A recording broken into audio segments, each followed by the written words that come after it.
Thinking of moving to Sacramento and wanting to find the perfect spot? Maybe something with a ton of charm and canopy trees? Well, I have the spot for you. Hi, this is Jacqueline Gage. I'm a local realtor here in Sacramento, and this is my YouTube channel where we talk about everything living in Sacramento. So if you're into that, please subscribe and hit that bell button so you're notified every time I do a new video. Today we're going to talk about the neighborhood of Curtis Park. Curtis Park was named after the actual park, Curtis Park.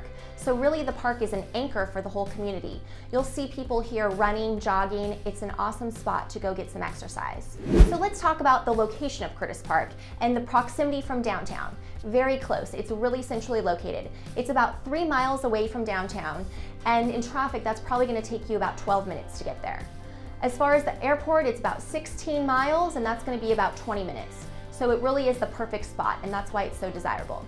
The streets that border it are Broadway to Sutterville, and then to the east and west are going to be Freeport and the 99 freeway.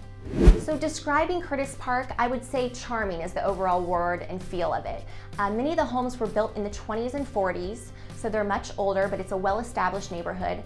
The architecture is going to be Spanish style revival, Tudor revival, as well as craftsman bungalows, which are very popular.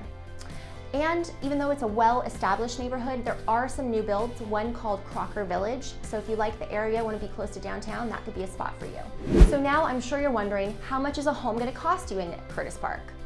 Well, to break it down to you, the average or median price point in Curtis Park is going to be $580. And the price per square foot on average is going to be around $372. Homes do go up into the high 900s in this area, but it does run the gamut of prices from the 5s to the 9s. This is an area that's higher than the price point of the average Sacramento home because it's highly desirable, close to downtown, and super charming. But if you're also considering Land Park, Curtis Park is going to be less expensive than Land Park. So there are lots of things to do in Curtis Park, and a lot of them are walkable.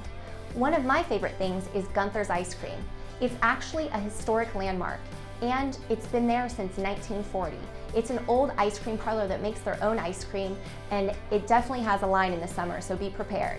One of the things that I love so much there are the freezes, the fruit freeze. I get the orange one mixed with vanilla ice cream, and it's so good. It's like a 50-50 bar. Oh, and the bonbons are pretty good too. Another great spot in Curtis Park is Pangaea, and it's just right across the street from Gunthers Ice Cream. It's an awesome spot with a patio so you can bring the dog, and they have one of the best burgers in town. And they also have craft beer there. And if you're the type of person who loves a good breakfast like myself, Cafe Danterelle's should be on your list, and it has an awesome patio. Another great spot is the Asha Bathhouse. If you need a little relaxation, this is the spot to go. And it's a co-ed bathhouse. They have soaking bathtubs, saunas, massages, and yoga classes. All right guys, so I hope you found this video on Curtis Park informative. If you have any questions about Curtis Park or other areas in Sacramento, I'd love to help you. I'm a local realtor here. And if you want to just know about living in Sacramento, please subscribe to my channel, hit the bell button so you're notified every time there's a new video.